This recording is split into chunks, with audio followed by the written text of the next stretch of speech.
Hey guys, it's Clint Jones. Thanks for joining the channel with me today. Today I'm going to cover a few things that I absolutely hate about the C7 Corvette. I don't want you to get me wrong though, there's a lot of things that I love about this car. It is by far my most favorite car I've ever owned.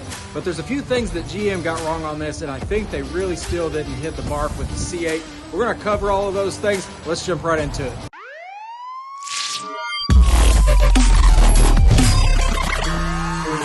Real quick, you might notice that my car's just a little bit dirty this morning. It's got some water spots on it. Don't hate me for it. I just didn't get an opportunity to clean it up before shooting this video. You're a disgrace to every Corvette owner out there. I know. I just didn't have time. First on the list is definitely the injector issues. Mine is a 2014 with 62,000 miles on it. 7 out of 8 of the injectors are bad right now. They've got carbon buildup and they're getting stuck and leaking fuel into the injectors. Those are going to get replaced tomorrow. But I did a little research after my buddy also had some issues with his 2019 that only has 3,000 miles, and he had to replace all of his. Turns out this is a common issue with the C7 Corvette. Now, replacement for all 8 injectors runs anywhere between $1,500 to $2,000. That's not something I want to have to do regularly.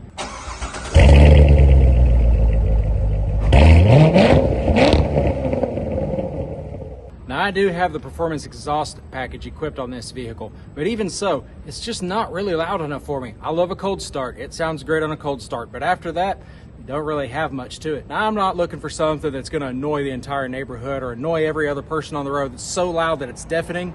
I don't want that, but I would like a little bit more rumble to it. Give me a little bit of a growl. Now, I get it. The C7 Corvette and C8 Corvette, they're completely different vehicles. They're not the same. But the C7 Corvette, to me, even though it's a sports car, it looks like an American muscle car, and I think it should sound like one. It looks mean, it should sound mean. The C8 Corvette, I know it has more of a European look to it, but that's what that flat crank engine is for. It provides a different sound, but it's still not quite loud enough for me. What do you guys think? Let me know in the comments. C7 Corvette, C8 Corvette, loud enough for you? Not loud enough? You like the sound? What do you think? Now, the next item on my list is definitely going to have to be road noise. The inside of these vehicles are just a little bit too loud for me. And when I was recording this video, the audio stopped working, so I had to overlay my voice after the fact. But that's not a bad thing, because at least you can hear me well.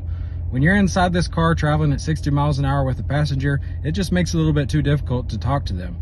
Now, if you're just traveling around in town at slow speeds, it's not a problem at all. But at high speeds, I don't like it. It almost feels like a cheap car, to be honest with you. Now, in the C8, they fixed that. It's definitely not loud at all inside the car, but I don't like it in the C7.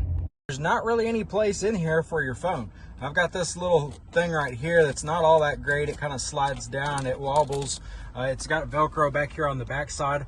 I have pulled this thing tight so many times it's kind of stretched out, and I got to replace it again after only about 2 months. I know there's a few other options out there. There's a hard one that kind of hooks in here and hooks back here to keep that phone in place, but it's just not really, it doesn't really work well. I put my phone in there and I have a hard time getting it out. I'd love to show you that, but I'm using my phone right now to record, so unfortunately I can't.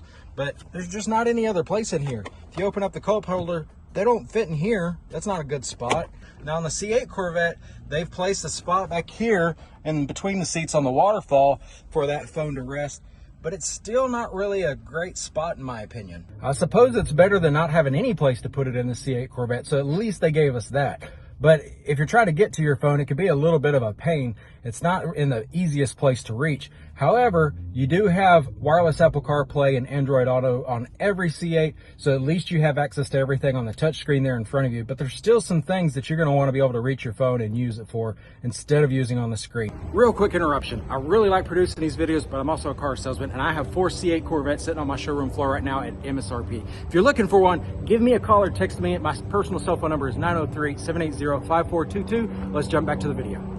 Now, since we're on the topic of the entertainment system, let's just talk about the infotainment system. The screen in particular, it's not very sensitive and it's a pain in the butt. The infotainment system in this car uses what's called the resistive system. The screen, the way it's built, there's basically a thin film that's over the top of the screen by itself, and there's pretty much like an air pocket in between that and the screen itself. So when you go to touch things and access the different buttons that are on the screen, you really have to press down in order to make contact to the screen behind that film. So if you don't press hard, like I'm just lightly touching this, it's not doing anything. The more I touch it, no change whatsoever. I have to really press hard in order for it to have an effect. These arrows here on the left and right, I don't even know what those do. Like this arrow right there, that one's working just fine. Those arrows probably don't do anything at all, but why they're there, I have no idea. C8 Corvette, no problem at all. It's not even the same system. It works just fine the way it's supposed to. Now, while we're at it, I'm not gonna fail to mention the fact that the 2014 and 2015 do not have Apple CarPlay or Android Auto. Everything on up has Android Auto, Apple CarPlay, although on the C7, none of it is wireless. You still have to plug in a cord, but at least you got it. The only way you're gonna have it is if you do the upgrade, but it's gonna cost you $1,000 to do it if you wanna do it the right way. But I haven't done that yet, and I really like that system. You go to the C8, you're taken care of. You don't have to worry about that problem at all. But if you own a 14 or a 15 C7, or you're looking at one, just know it's not gonna come with Apple CarPlay or Android Auto unless you do that upgrade, or it has it already. Now here's one thing that I hate that I really can't show you because again, it's on my phone and I'm using that to record right now, but that is that on the 2014 and 15, I don't have the ability to open up the My Chevy app and start my car, unlock it or lock it, or use any of those features whatsoever anymore. That got phased out December of 22. Basically, Verizon is the one that provided the cellular service to these cars on a 2G network, and they phased out their 2G network in December of 22. Everything's 4G or 5G now, and so we're just out of luck. We don't have that ability. Now, I've talked about all the things that I dislike about the Corvette, but I haven't talked about any of the things that I absolutely love about this car, which far outweigh all of the bad. Thanks for joining in with me today. I hope you liked this video. If you did, give me a like, subscribe for more content, and then let me know what it is that you're looking for in the comments. I've got lots and lots of video ideas. I just need to know what you guys want to see first.